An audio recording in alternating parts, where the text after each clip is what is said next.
Ame Asia Kwewari.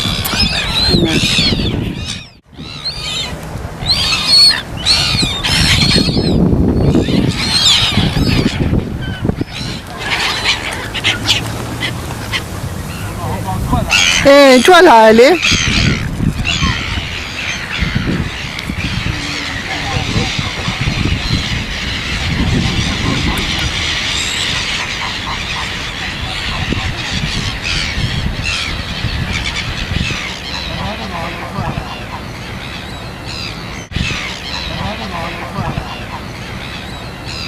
Sayadawgyi, with your permission, may I present you with questions so that people, both Buddhists and non-Buddhists, can understand clearly about meditation in Buddhism.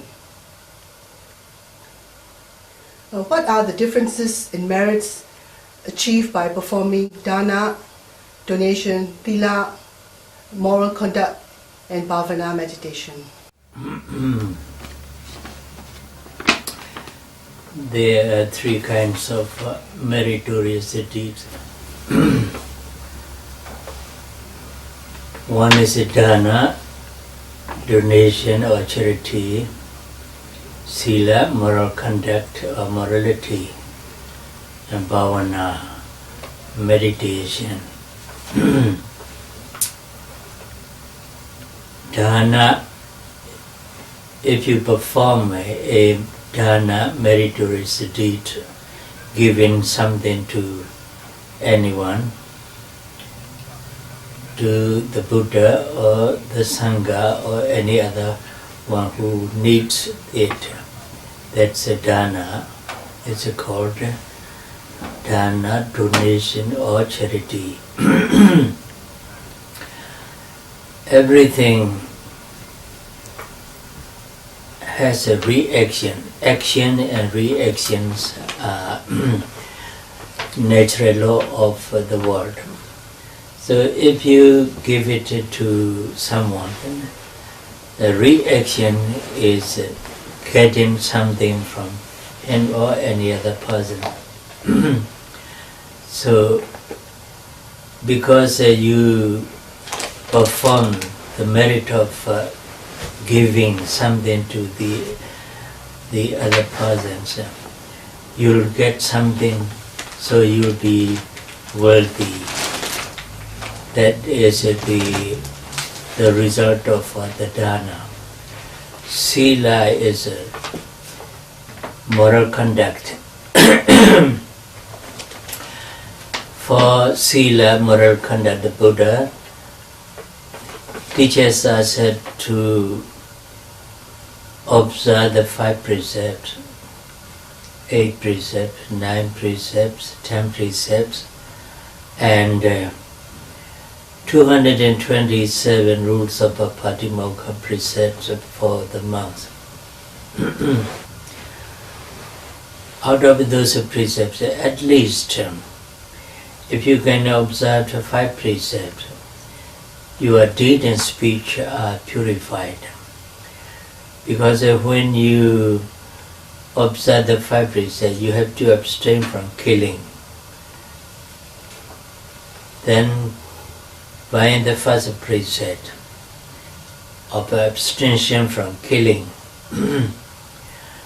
you have to restrain your deed. You have to refrain from evil deed. So your deed is purified. Then the second precept, you have to refrain from taking what they're not giving.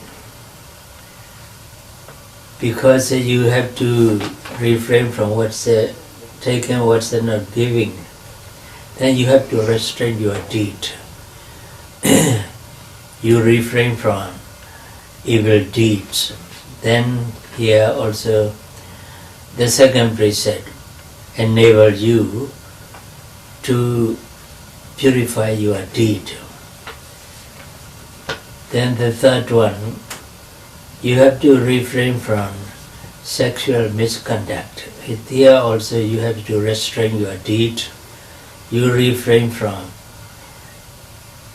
doing any sexual misconduct. So your deed is purified. Then here the third precept enable you to refrain from, to purify your deed. Then the fourth one, Musawada Vedamani Sikkhapadam Samadhiyami. Musawada Vedamani Sikkhapadam Samadhiyami. You have to refrain from telling lies. You restrain your speech. You have to refrain from telling lies until your speech is purified. Then the fifth one, Sura Meraya Majapama Datana Vedamani Sikkhapadam Samadhiyami. You have to refrain from using any kind of intoxicants. And here also you restrain your deed. You refrain from and using any kind of intoxicant, then your deed is purified. In this way, by observing the 5 precepts, you purify your deed and speech. The first precept, the second, and the third, and the fifth. These 4 precepts enable you to purify your deed. The fourth one, Musawada Vedamani Sikkhapadam Samadhiyami, enable you to purify your speech. So, by observing the 5 precepts, you have to refrain, you have to purify your deed and speech. As you know, everyone has 3 actions. The actions by body, the action by speech, the action by thought. Kayaka, Kayakama, Vajikama, Manokama. Out of these 3, Sila enable you to purify 2 actions, deed and speech. By observing the precept, you have purified your deed and speech. When you have purified your deed and speech, later on, habitually, you have to purify your mind also to a certain extent. In the indirect way. So, by observing the precept, you have to purify, you purified your deed and speech, and you purify your mind to a certain extent in an indirect way. When deed and speech and minds are thoughts are purified, it leads you to your good life in this existence as well as another existence too. So in another existence you may you'll have to reborn in Deva or Brahma or the human world, human realm. You will never be reborn in the 4 woeful states of Apaya, because your deed, speech and minds are purified. Your deed and speech are quite purified. Your mind is purified to a certain extent. That is a sila. And also, because your deed, speech and mind is purified, then you will be reborn in the higher state of existence.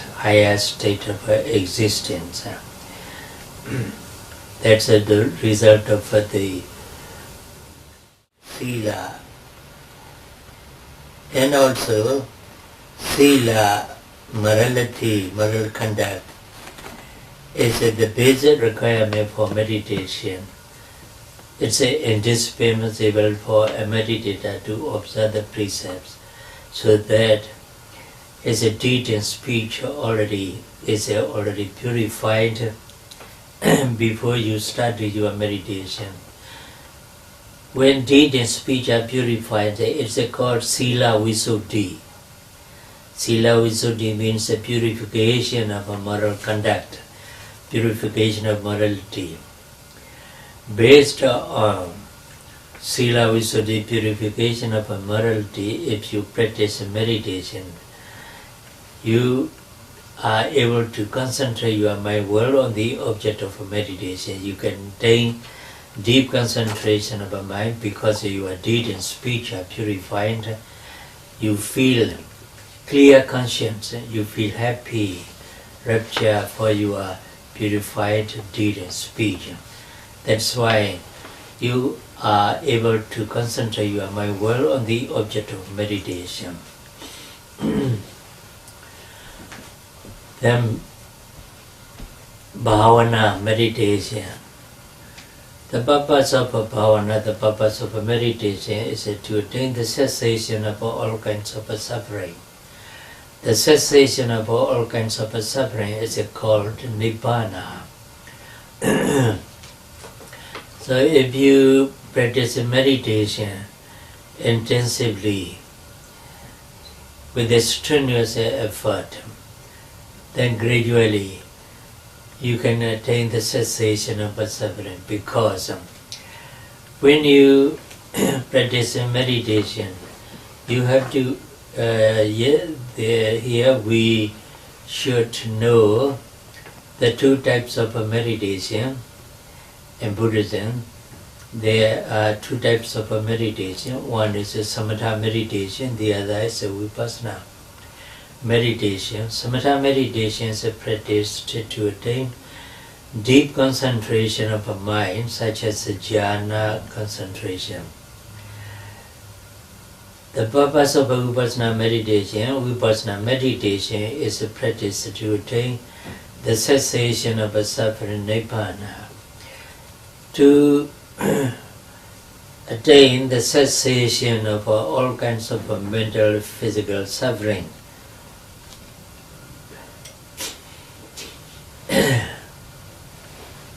you need to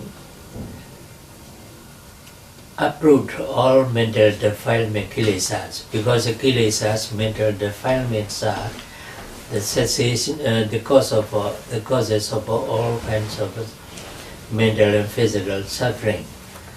When you are able to uproot kilesas, mental defilement, then there won't arise any suffering at all. Then you attain the cessation of a suffering, nibbana. To uproot, to eradicate all these mental defilement kilesas, you have to rightly understand the true nature of your bodily and mental phenomena, your body-mind process. To realize, to rightly understand the true nature of bodily and mental phenomena, you have to be mindful of it, you have to be aware of whatever arises in your body and mind as it really occurs.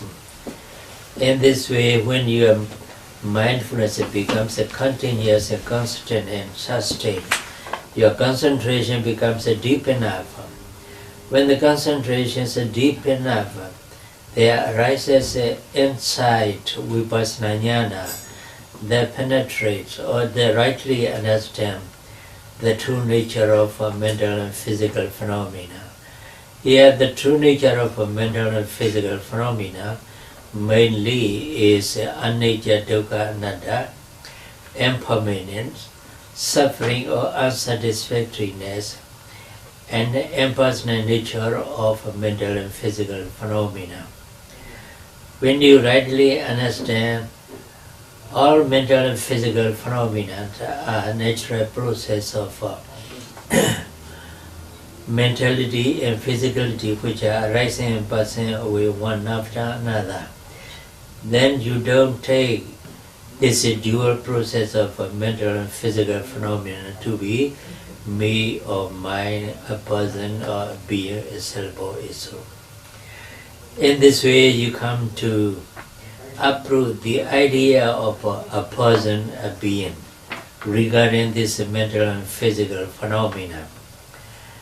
Then you don't have any of a mental defilement that arises on the process of the dual process of mental and physical phenomena. In this way, gradually you can uproot your mental defilement kilesas, and then you can attain the cessation of suffering. That's why you need to rightly understand impermanent suffering, impersonal nature of mental, physical phenomena. To rightly understand, to realize the impermanent suffering, impersonal nature of mental and physical phenomena, you have to be aware of, you have to be mindful of whatever arises in your body and mind as it is. That's called mindfulness meditation or vipassana meditation. In vipassana meditation, you need continuous and constant mindfulness, deep concentration, and clear and penetrating insight into phenomena. To attain continuous and constant mindfulness, and as a result of deep concentration and penetrating knowledge, you have to be mindful of any activity of a body and mind as it really occurs from moment to moment. To concentrate your mind well on the object of meditation by means of a mindfulness and mindfulness meditations, you need to purify your deed and speech. To purify your deed and speech, morality or moral conduct, you have to observe the precepts, sila. So, in this way, because of a purification of a morality, sila, your mind is well concentrated on the object of meditation, then that concentration is called the purification of a mind, citta, visuddhi. Because the mind is purified quite from defilement or hindrances and nivaranas, then there arises an insight, vipassana jnana, which realizes, rightly understand impermanent suffering, impersonal nature of mental and physical phenomena which are observed. In this way, gradually, you experience one stage of after another of inside knowledge until you have attained path knowledge and fruition knowledge, magga jnana and prajnana, enlightenment. When you have fully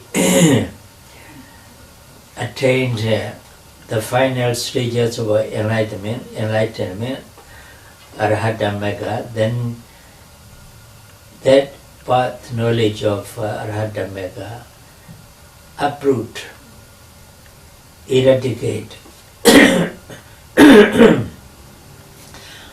exterminate all mental defilements, kilesas, and then you are free from kilesas and mental defilements, and you have attained the cessation of suffering, nibbana.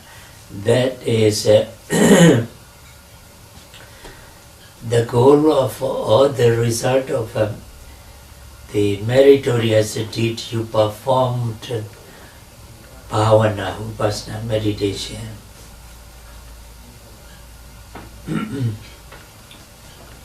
Another question. Sayadawgyi, what is actually nibbana that we want to achieve? Yes, nibbana.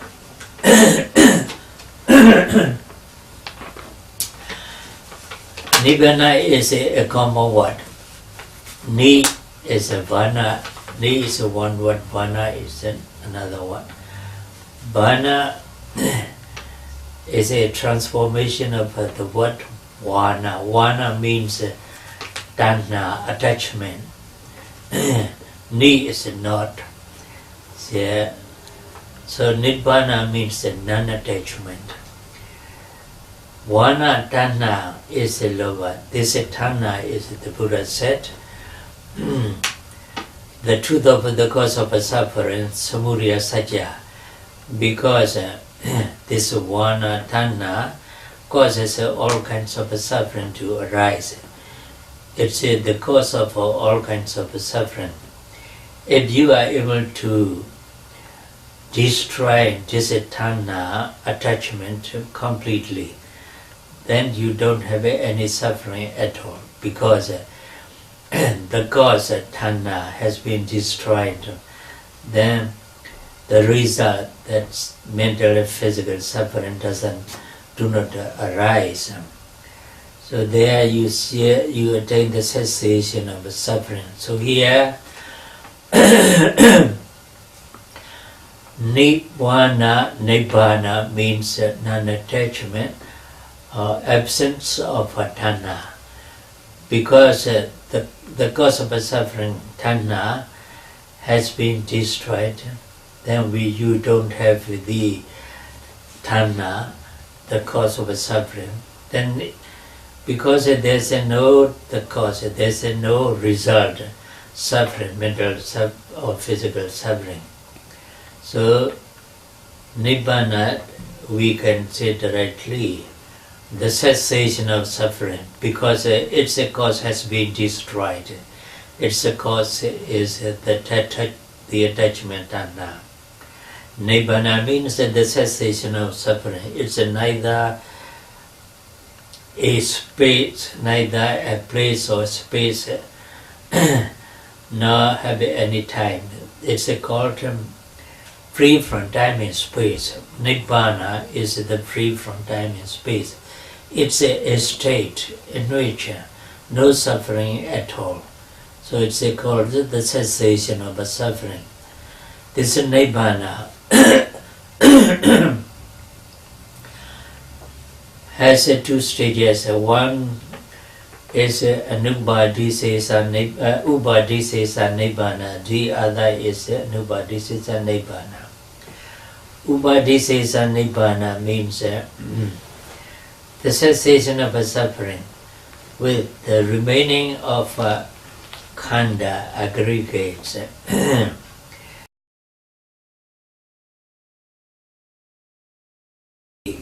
Aggregates. It means when a person, a meditator, has attained the final stage of enlightenment, arhata magga,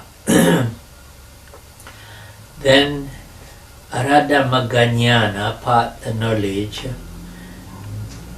uproots all mental defilement kilesas. When the mental defilement kilesa are completely uprooted, there is no suffering at all. Then here you attain the cessation of suffering. But in Arahant, have completely uprooted mental defilement, so he attained the cessation of suffering. He never suffer mentally, but he may sometimes suffer physically, because he has a physical body. Sometimes he may feel fever. Sometimes he may have some accident, but he has physical suffering. But his mind is not affected by that accident or the fever. The mind is never suffering, because he has uprooted all mental defilement kilesa, the cause of suffering.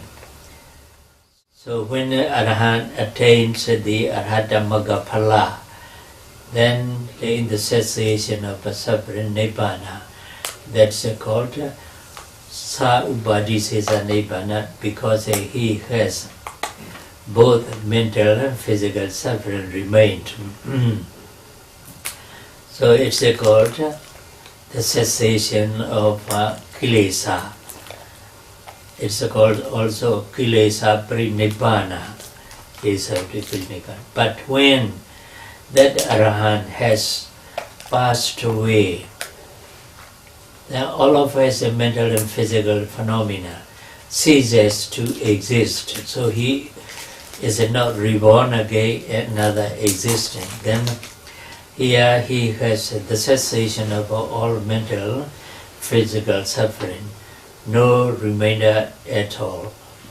Nothing is a remainder, either mental or physical phenomena. So it's called anupadisesa nibbana. Then what we should know is nibbana, the cessation of a suffering, can be attained in this existence. No, it's the kind, the state which can be attained only after death. So every Arahant who has attained Arhatamaka and Phala attained the cessation of a suffering, nibbana, sa upadisesa nibbana. You need not wait for your death to attain nibbana. Then another question.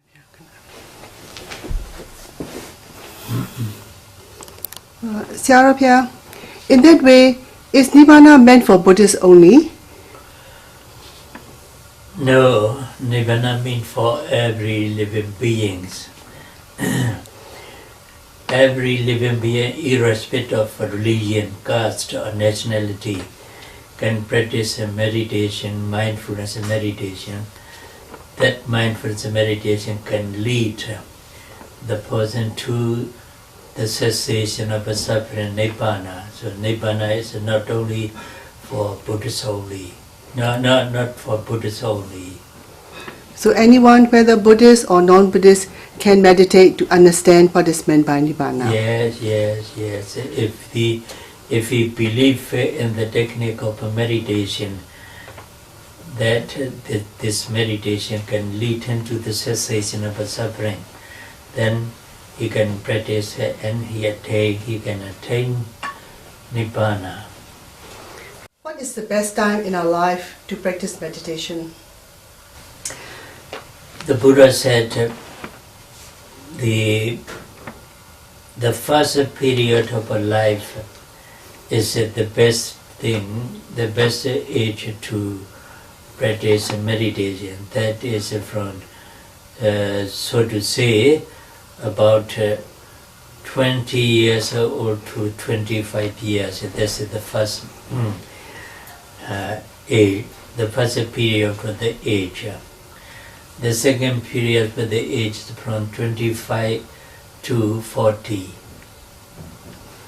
From 25 to 50.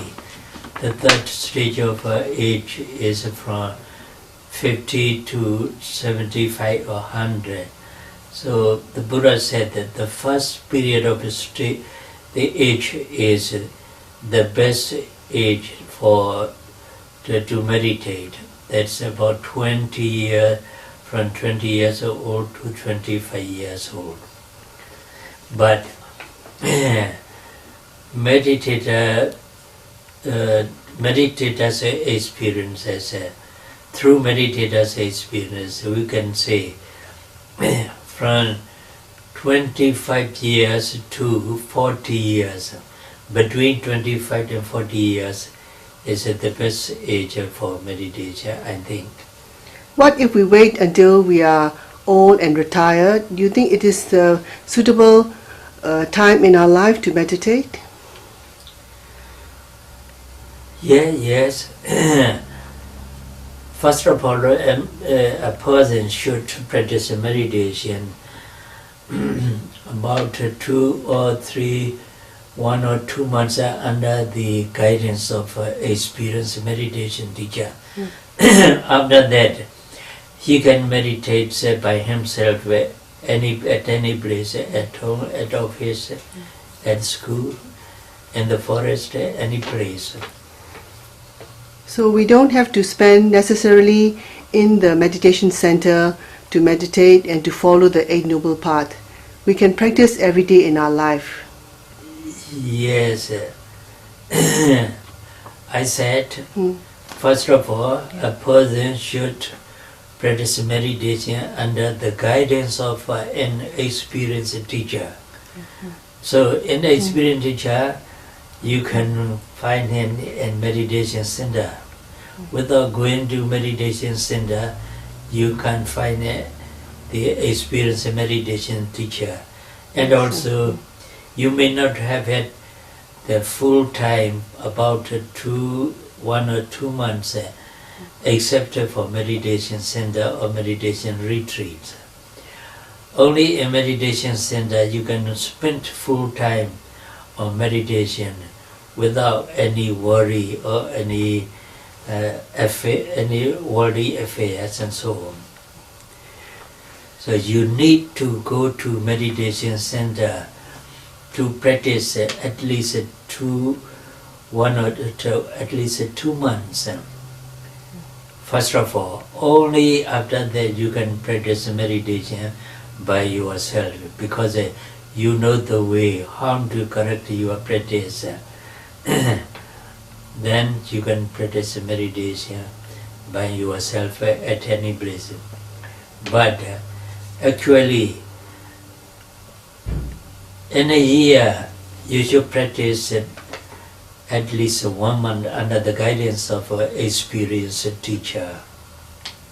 So, Sayadaw, now we clearly understand how we could follow for meditation. If one practices Vipassana meditation strongly, can he or she reach Nibbana straight away after death? Yes, you can say straight away. But if you practice meditation, then it can lead you to the cessation of suffering, Nibbana, at any time when your Saddha, Viriya, Sati, Samadhi, Panya is enough. Sayadaw, I heard about the initial achievement or step called Sotapatti Inanna. Please enlighten us about that. There are 4 stages of path knowledge which are called supramundane, lokuttara. Lokuttara means beyond worldly affair, the world. So, supramundane is, we call it in Pali, Ariya Magga, Ariya Phala. Ariya Magga is called a noble path. Ariya Phala is called a noble fruition. So, this Ariya Magga, Jnana, path knowledge, has 4 stages. The first one, Sotapatti Magga. The second, Sakadagami Magga. The third, Anagami Magga. The fourth, Harata Magga. First one, Sotapatti Magga, is the first stage of enlightenment. The second, Sakadagami Magga, is the second stage of enlightenment. The third, Anagami Magga. The fourth, Harata Magga. First one, Sotapagga. The second is the second stage of enlightenment. Anagami Magga is the third stage of enlightenment. Harata Magga is the final stage of enlightenment.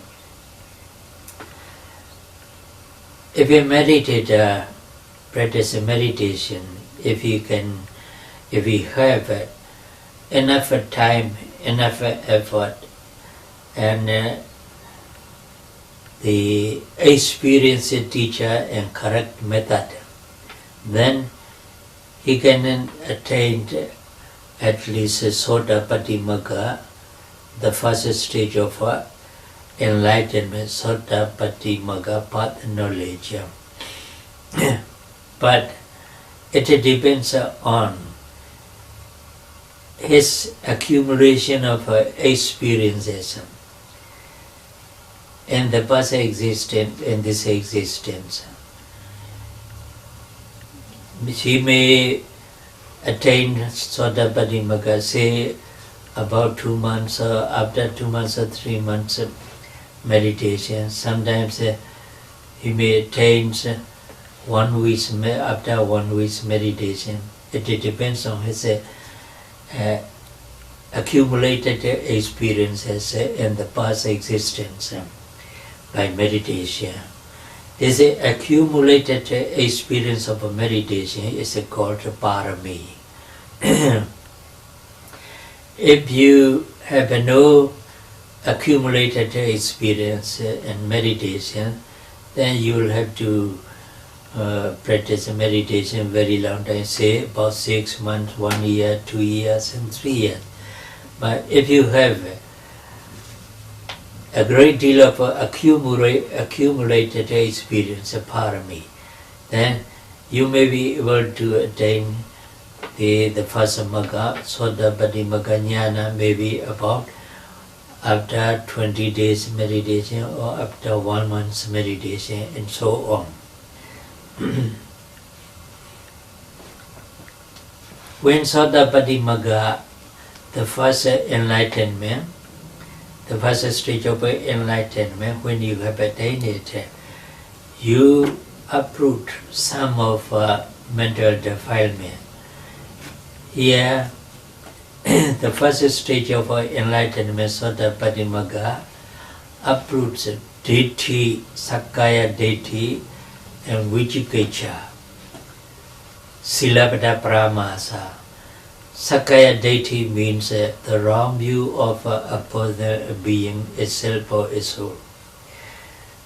That wrong view has been uprooted by Swadapati Magga Jnana, the first stage of enlightenment. And also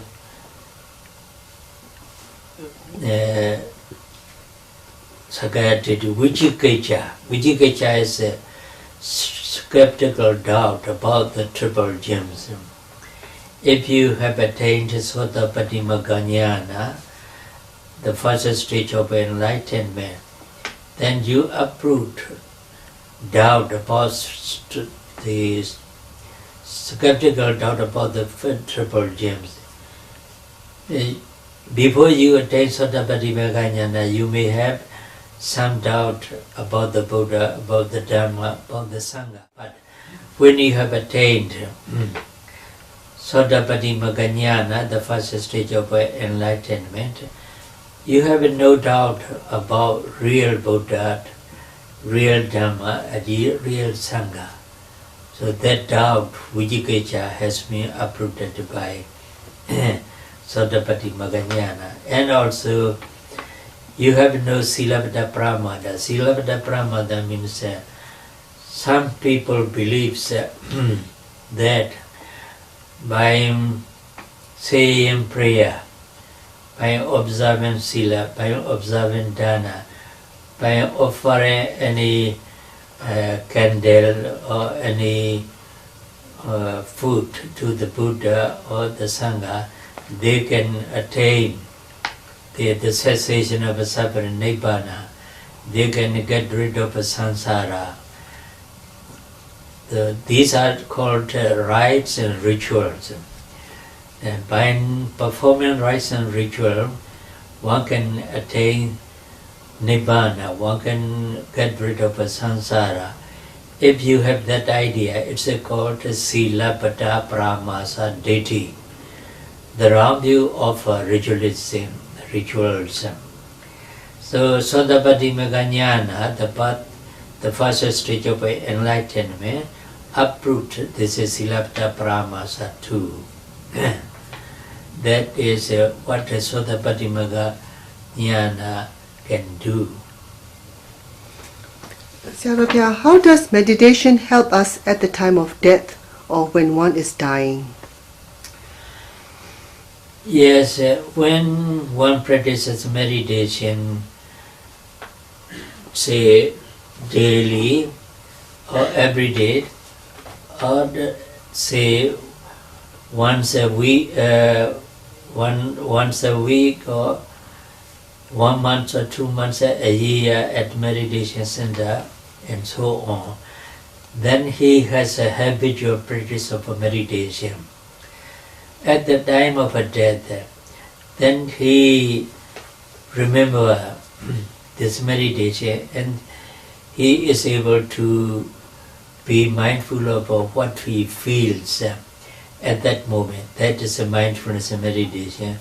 In this way, that meritorious deeds of meditation leads him to this, to be reborn and exist in higher existence of life. And also,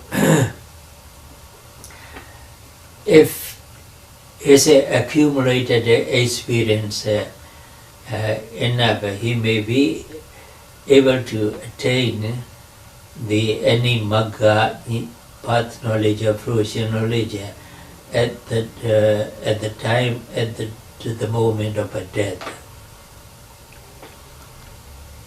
Sayadawgyi, there are people who are born to Buddhist family.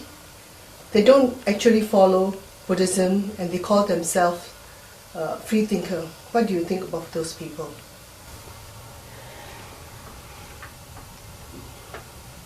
Yes, because they have no knowledge of any correct religion, right religion, which can lead him to good and happy life. That's why they do not believe in any system of religion, and they becomes a free thinker. Actually, free thinker is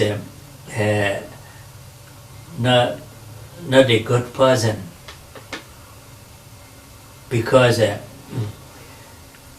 every living being, every person has to face many different kinds of suffering, dukkha.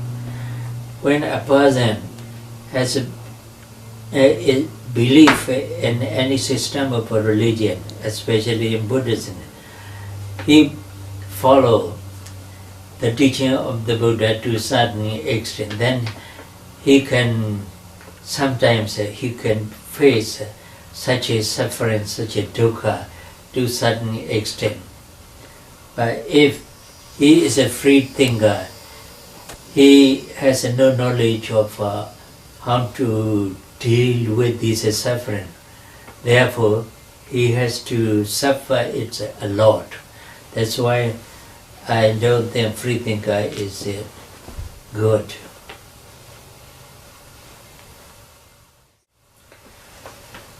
Say sadhu, sadhu, sadhu.